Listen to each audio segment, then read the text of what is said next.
Dan yang berbadan hukum per hari ini kayaknya sudah 78 sampai 79 ribu. Tinggal kurang 1000-an lagi lah. Ini yang Insya Allah ya, insya Allah ya. Insya Allah nanti 21 Juli hari Senin, insya Allah di launching oleh Bapak Presiden.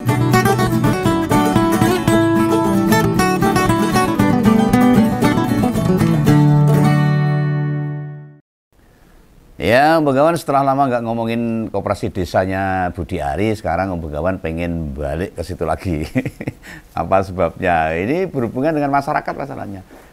Kepentingan masyarakat dan mungkin tujuannya untuk mensejahterakan masyarakat sehingga masyarakat perlu dipahamkan. Nah, kan kemarin Sabtu itu harusnya program Kopdes sudah diluncurkan, di launching itu, diresmikan sama Pak Prabowo. Loh, apa kemarin sido? Nggak mboten tadi. Sidane tadi sesuk buat pencet tombol.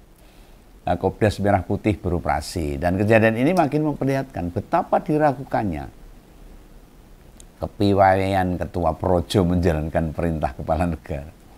Mundurnya waktu peresmian ini bukan pertama kali. Pada saat awal ada tugas pembentukan Kopdes Merah Putih, semula mau diresmikan bertepatan dengan Hari Koperasi. Itu tanggal 12 Juli. Nyatanya bubruk. Menteri Koperasi Keuangan menyiapkan 80.000 lebih koperasi desa bisa siap gerak untuk menjalankan koperasinya itu loh. Pengurusnya udah dibentuk. Hanya 1-2. Lalu regulasinya juga belum jelas siapa yang mau. Hah? Ya, skidul ditunda seminggu, mau diresmikan 19 Juli. Dan seperti yang tak sampaikan pas sebulan lalu. Kalau nggak salah ingat loh. Ya nggak siap juga. Benar lah. Berubah ke besok Senin 21 Juli. Ya mesti hanya geser 2 hari. Setidaknya yang tak omongkan terbukti benar adanya prediksi sing jauh sebelumnya tak paparkan dudu mergo ngawur. Asal nebak. Wow, Begawan dudu dukun. Atau cenayang bukan. Tidak model memprediksi sesuatu tanpa dasar. Berulang kali tak sarankan, wis lah, mau bagaimanapun Budi Ari tidak cakap buat jadi menteri. Sudah selayaknya di reshuffle itu. Ini usulan rakyat, boleh kan?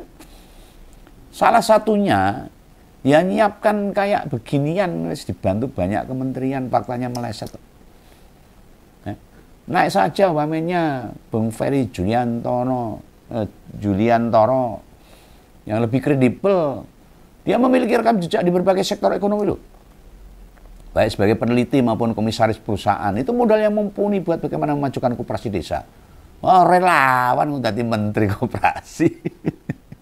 Saya bukan mengecilkan, tetapi ini fakta. Harusnya yang lebih kredibel banyak.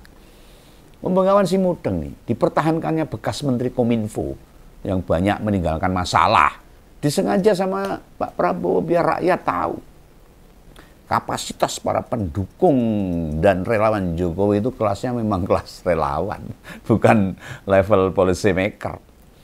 Bukan setara dengan kemampuan pengambil kebijakan. Nggak hanya Budi Ari yang dipelihara itu. Ada Noel, Wamenaker, Raja Juli Antoni, Menteri Kehutanan.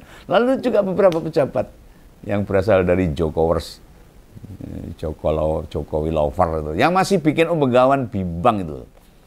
Benarkah program-program bombastis Pak Prabowo beneran ditempatkan atau diniatkan buat kesejahteraan rakyat? Coba, soalnya gini, di soal Kopdes Merah Putih ini terkesan program yang nggak jelas, regulasinya nggak jelas, keperuntukannya nggak jelas, mainnya piye. Dari awal kemunculan saja itu menimbulkan pro kontra. Secara prinsip saja itu wis gak terpok. Namanya koperasi itu sifatnya kan bottom up. Neng implementasinya kok top down dari atas ke bawah. Harusnya dari rakyat untuk rakyat oleh rakyat. Anggota kok rakyat. Dari urunan anggota orang dikai modal kon balik itu bukan koperasi namanya. Itu badan usaha milik kelurahan itu. Kenyataan itu bakal membuat program ini antara gagasan sama pelaksanaan ya ora bakal ketemu. Selain itu gagasan Kopdes ini tidak pernah disampaikan saat kampanye Pilpres atau debat Pilpres dan Cawapres. Artinya apa? Kopdes ini sebenarnya tidak termasuk janji Capres. visi misi Pak Prabowo nggak ada. Entah apa faktor yang mempengaruhi sehingga Pak Prabowo ngotot buat dijalankan. Ya tiba-tiba setelah resmi menjabat, ada bikin koperasi desa mak bedengus ujuk-ujuk di seluruh desa se-Indonesia. Wah, perang ngeri deh, anggarannya 450 triliun. Mengapa Pak Prabowo kayak memaksa? Ini jadi program pemerintah. Sementara rakyat yang ngerti, koperasi sebagai salah satu institusi, itu gagap kok mengikuti kapitalisme. Kalah jauh. Sudah tak terhitung koperasi di tingkat manapun. Pelantai pasti mati, bubar. Kecuali koperasi-koperasi di lembaga-lembaga yang dikelola sendiri, untuk anggotanya sendiri. Mungkin sejak 90-an, tahun 90-an, KUD yang zaman Orba pada berjaya. Secara perlahan bertumbangan, kalah dengan kapitalis. Bukan hanya koperasi, usaha bersama atau individu yang level menengah atau kelas konglo kakapun. Ya kepanjangan nututi era post kapitalisme itu. Lo cek sekarang, sudah berapa swalayan gede pada bertumbangan. Departemen store bernama Matahari, Glael, Carrefour, Giant, Hypermart, dan masih banyak lagi brand-brand yang rontok. Ini serius ini. Nah, kok malah pemerintah mendorong membangkitkan Kopdar. Ini kan sulit dinalar. Bukankah sebagai pengusaha kakap, Pak Prabowo ngerti lah ekonomi makro saat ini bagaimana, lagi aut-autan. Makanya satu-satunya alasan yang bisa tak mengerti, mengapa dia mendorong program Kopdar yang hanya buat menjebak menterinya sendiri. Loh. Nah, ini hanya pendapat pembegawan Ranudo. Tentu bukan demi rusaknya nama Budi Ari, enggak, melainkan terkait atas terasosiasi dengan dia. Dia siapa? Ya organ relawan Projo itu. Ya bukanlah yang disasarkan ya pasti Pak Jokowi. Ini loh wong-wong mau cetha itu. Mungkin seperti itu. Ini persis dengan yang dilakukan oleh Kejaksaan Agung sekarang. Sudah berapa banyak menteri-menteri Jokowi berurusan dengan Kejaksaan Agung tersangkut korupsi. Sehingga rodok gak tak pahami itu di kasus judi online itu loh. Yang menimpa Budi Ari. Mengapa perkara pengusutan judol Budi Ari masih aman-aman saja? Ada apa? Padahal sudah banyak pihak yang bicara. Tidak itu saja. Yang terlibat juga staf ahli menteri, anak buah di Komdiki waktu itu jadi menteri Kominfo. Bahkan memiliki kantor terpisah. Dian Rawi. Gak mungkin lah mereka bisa bebas beroperasi tanpa diketahui oleh pimpinan tertinggi di sebuah kementerian. Lalu juga sudah ada pengakuan tuh, ada alokasi khusus buat menteri di setoran situs-situs judul. Walah, alah. Saya ngusut perkara ini kepolisian, itu kejaksaan. Sehingga selamatlah Budi Ari. Coba kejaksaan turun, habis Budi Ari. Ya ini bisa tak pahami kalau ditangani kejaksaan. Sulit para menteri-menteri yang pernah jabat periode itu posisinya aman. Ini pendapat Om Begawan, supaya masyarakat paham. Ayo cerdas itu loh. Kayak kasus pengadaan laptop. Kemendikbud, Bung Nadiem. Susah lepas tuh. Pak Tom Lembong. Itu beda lagi. Emang karena dukung Pak Anies. Jadi diperkarakan. Meskipun dilepas karena dia menginginkan Jokowi untuk dihadirkan. Sasaran tembaknya bukan menterinya, melainkan yang mempercayai mereka buat jadi menteri. Pergerakan para purnawiran TNI yang kirim surat ke DPR mengusulkan pergantian Wapres memazulkan Gibran, ini ke arah pihak yang membuat Gibran bisa jadi cawapres. Siapa lagi kalau bukan Jokowi yang disasar? Dan Pak Prabowo paham benar ini. Dirinya tak boleh terbuka menghadapi mantan yang diakui sebagai mentornya itu. Masih ada rasa sungkan, pekeuh wong Jawa itu. Bila mau menggerogoti kepercayaan publik, Anda terlihat langsung menyerang Jokowi sebelumnya di segala sektor. Terlihat semacam gerakan buat mendelegitimasi. Iya toh? Pada mantan presiden ke-7 itu. Terus ada satu hal yang baru tak ketahui itu. Bila anggaran koperasi desa itu yang sudah disebarkan bakal menerima 3 miliar tiap desa, pencairannya bakal rumit gitu. Dimodali balekke batine pira, bingung tuh pengelolaan itu. Ini kabar sing membahagiakan sebenarnya. Buat siapa? Ya buat kita semua lah rakyat Indonesia. Artinya apa?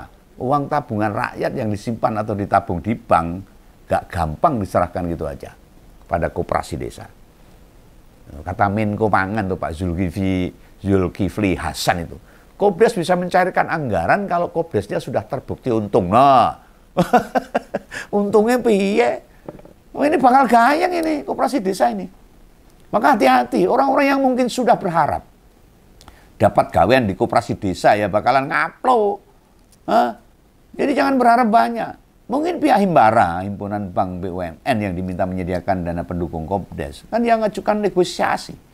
Duit yang mereka miliki, 80% punya konsumen loh. Hati-hati loh. Itu buat tabungan, duit nasabah loh. Oh memang mbok kira kekayaan BRI Mandiri, BNI, BTN itu duitnya negara, bong. Bisa jadi bank-bank plat merah kekayaannya ya berupa aset saja. Terus berupa benda tidak bergerak, macam lahan, bangunan, dan sebagainya. Nah duitnya itu tabungannya nasabah. Nanti bila Kopdes mau nyairkan duit 3 miliar seperti yang dijanjikan pemerintah, ya nyetorkan laporan dulu. Ya, ada proposal corone ngono we. Laporan apa? Ya laporan keuangan Kopdes. Bila mereka sudah beroperasi yang memiliki keuntungan nyata, pihak bank pun hanya akan menyalurkan pinjaman. Ini pinjaman loh bos, ora dikei loh, ini bukan hibah loh. Ini masuk kategori KUR, kredit usaha rakyat. Apa konsekuensinya pinjaman berbentuk KUR? Bunganya memang rendah banget. Tapi pinjaman nggak bisa gede. Balik ke, jenenge pinjaman. Dari skema semua tipologi KUR, hanya bisa mengajukan maksimal pinjaman 500 juta. Kalau 3 miliar itu 6 kali pinjaman. Nyilih balik ke. Lah keputusan pencarian buat Kopdes, setidaknya bikin aku tuh, hatiku mulai ayam ini. Berarti bank orang anggere ini. Jujur wae nih, Bengawan wis meh mindahke tabungan bank plat merah ke swasta aja. Dari Himbara ke bank swasta udah siap-siap nih Bengawan ini. Lah kan ya medeni itu. Nah tetap di situ. Terus semua Kopdes pada ngakses. Amblas tabungan milik rakyat. Pemerintah sendiri sudah menggambarkan bila dana yang disediakan sama Himbara maksimal tiap Kopdes itu hanya 3 miliar. Artinya kalau maksimal pinjaman itu 500 juta ya 6 kali kan. Terus balik. Ya anggap saja lah. Semua Kopdes itu mencapai jumlah 80.000 berarti duit sebesar 240 triliun yang ada di bank BUMN. Di biuk nih ke koperasi desa. Ora medeni itu. ngedap pitra. Nah kan yang terlintas di otak kita ini bar tanggal 19 Juli besok dino Selasa semua bank BUMN terjadi uyuk-uyukan. Ya, para pengurus Kopdes pada berlomba mencairkan pinjaman. Andai beneran apa gak gawe tsunami keuangan negara. Turbuh kerjane koperasi itu mau apa? Jelas itu. Semula bayanganku ngono tuh. Dan setelah Pak Zulhas bilang Kopdes harus untung dulu. Nah ini bener ini. Sebelum mencarikan dana ke Himbara. Berarti jalan dulu. Artinya mungkin sudah punya usaha koperasi di desa itu. Lalu dijadikan ganti nama jadi koperasi Desa Merah Putih bisa. Wis ora perlu mindah duit sing nang bank BUMN. Dengan dijelaskan mekanisme yang terbaru ini, ganti balik lagi nih. Sing mumet ya Budiari. Emang gue ngerti banget loh. Andai koperasi harus untung duluan, ya ngalamat Kopdes ra dadi, batal itu. Kan yang mau digolek itu sebelum Kopdes bisa melaku butuh modal awal.